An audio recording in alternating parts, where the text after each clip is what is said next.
Hey everyone, I'm Josh. I'm going to be presenting my paper on epistemic versus counterfactual fairness in allocations of resources in collaboration with Hadi Hosseini, Sujoy Sikdar, Rohit Vaish, and Lirong, and acknowledge NSF as our funder.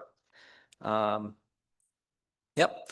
So when we're talking about fairness in allocations of resources, there's two main types of fairness that we might speak of: procedural fairness for how we come to a specific decision, or distributional fairness, which is what is fair for all the agents involved, or people or agents involved in uh, the overall allocation. So we might have a couple of different examples. One might be the gig economy, where we have people who want different types of work, resource partitions for animals in the wild, or disaster response coordination, where a number of resources can be distributed to a number of individuals with claims over those resources. So what makes this problem interesting is that we have single-sided preferences and no guarantees over the types of preferences over these allocations. So on the right-hand side here, we might have four resources, A, B, C, D, and different combinatorial references for how people might desire these different bundles. So the question for distributional fairness is, given any of these types of a number of people with preferences over bundles of resources, how do we divide this up in a good way? So uh, we might think about this from a computational perspective about what types of properties make up a good allocation. Certain types of fairness types include interpersonal fairness, like proportionality, where each person gets at least one over the fraction of the number of agents of how they value the entire set of resources. Interpersonal fairness, which is given a partition of resources, no person wants what any other person has. Or efficiency notions like competitive equilibrium from equal incomes. The definition or description is shown on the right here, but it's known to characterize both envy freeness for our interpersonal fairness and Pareto optimality as an efficiency notion. So we have these different theoretical fairness properties with different values and properties. But a question is, what do people actually find fair in practice? And so on the top here, we have this quote about a theory of distributional justice, like any theory, is tested by how well it does when confronted by evidence. And so there's been a lot of work in experimental economics and some introduction into computer science as well, which studies this from different angles. So there might be a question about asking in experiments, asking participants, is a given allocation fair? And seeing whether people actually find it fair or not. Another perspective might be to distribute resources amongst plausible agents, where the person involved is an outside party and just as a centralized arbiter gets to decide how an allocation should occur. Or they could be one of the participants involved. And there's some studies seeing what the difference between these two perspectives are. And then there's other theories of social preferences, which try to incorporate how people explicitly trade off the utility that they get, what they desire for themselves, and what is fair across the board, or also what is fair for themselves. So there's a number of different notions and some competing experiences. So overall, this is still an open problem. What we've studied in this work is looking at the relative perceived fairness of two relaxations of that interpersonal notion, envy freeness, that I discussed earlier. So we conducted an experiment on Amazon Mechanical Turk to determine which approximation of envy freeness is perceived to be fair. Envy freeness is this interpersonal notion, both theoretically backed and discussed in the economic literature at length, where no person wants what any other person has for this allocation. The problem is that this allocation or this type of notion may not exist, and it's computationally infeasible. It's going to be hard to compute. So if we have a lot of agents involved, a lot of different resources, it takes a lot of computing power in order to determine a fair allocation. So we look at a counterfactual relaxation called NV freeness up to one good, meaning that it's NV free were I to consider someone else's allocation minus one of their goods, and an epistemic relaxation, NV freeness up to K hidden goods. So this is out of an entire allocation, we're going to only reveal a subset of the real allocation and hide K of the goods overall. And it's NV free subject to this condition. So EF1 is known to always exist, and it's efficiently computable. NV freeness up to K hidden goods. It is NP hard to compute this minimum K number, but it does describe a good, a granular representation and relaxation of the NV freeness notion.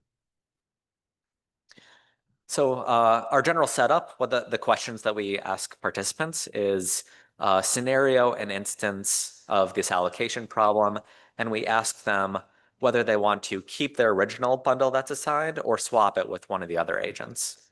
So we create this kind of gamified setting with pirates, have them play this game.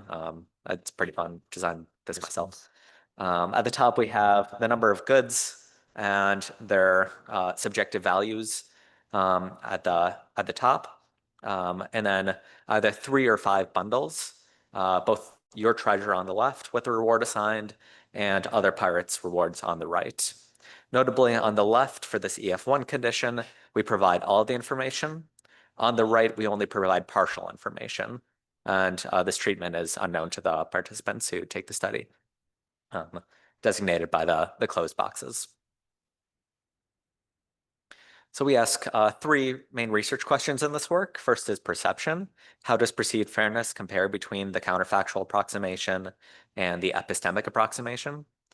Evaluation is how does information loss affect perceived fairness? And third is experience. We want to know is what is the trade-off cognitively, if we can measure it, for evaluating these fairness notions. First is some design considerations. Treatments, again, is we test both a weak and a strong variant of EF1, HEFK for small numbers of K.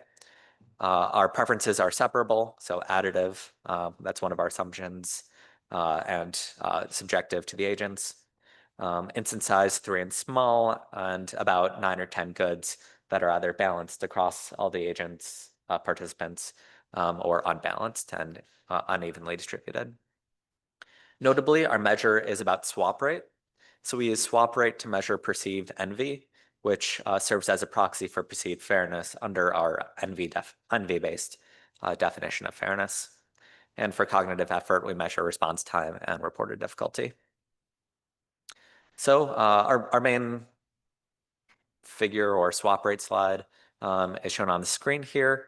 On the left, we have our strong and weak EF1 variants. In the middle, we have HEFK in aggregate, and then we describe HEF 0, 1, and 2 partitioned across those variants. On the right, vertically is the swap rate, where gray denotes swaps and red is no swaps. So we show that allocations that are visibly envy-free are perceived to be fairer than allocations requiring this counterfactual reasoning, denoted by a significantly lower swap rate for these HEFK instances and measured by a chi-square test for independence. For our second research question, evaluation, we find that as epistemic uncertainty increases for higher K, perceived fairness actually decreases. And this is between HEF 0 and 1 and HEF 0 and 2. So the more people have to think about where those other bundles are, the more risk averse they might be and accepting their own bundle. And third is about experience and cognitive effort. We find that HEFK allocations impose higher cognitive effort for these participants. So on the top, we have response time per scenario. On the bottom, reported difficulty. And we see that both for these small and large instances for numbers of agents, the HEFK have higher response time and reported difficulty than these EF1 conditions. So Overall, based on our tests and finding an experiment, we find that these fairness preferences do reflect a trade-off between the epistemic realism, what is actually seen on the allocation, the transparency. So there's a trade-off between how much people envy other people's bundles at the sacrifice of transparency for what people receive, as well as cognitive effort. So the more although there's less envy or more perceived fairness for these HEFK bundles, there's more cognitive effort imposed for perceiving and processing this information. Some of the limitations, we do only test subjective utilities. So we're suggesting the value that people might have for these bundles. We aren't differentiating fairness for the bundles as a whole or targeting our question for fairness for the agent themselves or fairness for other specific agents. We do know this kind of trade-off between values. So there's a trade-off between achieving fairness via envy and the transparency involved. So we have to sacrifice transparency to attain less envy. So there would involve nuance, context dependent. And there is some generalizability risk in our additive preferences, small instance size, and we do use an mTurk setting. Thank you very much. I think we have time for a couple of questions. Any questions for Josh? Okay. This one there. Designing that experiment to make people feel the difference between different bundles is a very interesting thing. I don't know if you made this experiment like incentive compatible, like you increased their pay based on whether they got a bundle that was actually worth more, or any other like considerations about how you did that. Yeah, so pay in our study was correlated with the amount received at the end. So while this might disentangle to some extent, like utility maximization and fairness and envy, that is one of the considerations also of the fairness notion itself for this envy-based notion. So pay was correlated with utility played in game. All right, and I'm sure it's a really long thing to answer, but obviously envy is like probably an imperfect measure of fairness. What do you think about it? What do you think are its strengths and weaknesses? Sorry, for envy? Yeah. What do you think about envy as a measure of fairness, and what do you wish it could do?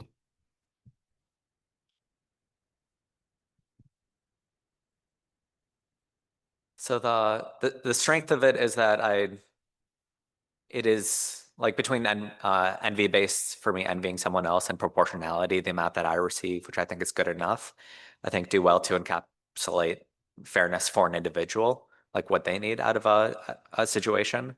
Of course, it's context dependent for if I only care about my own interests versus I care about the interests of others, depending on the type of situation required. It does not do a good job with incorporating social preferences as a whole. So I think we have to be, what I've learned from computational fairness is that we have to be very precise about what we mean by social preferences and how we're considering that, because usually our definitions themselves are ill-defined or incompatible with each other.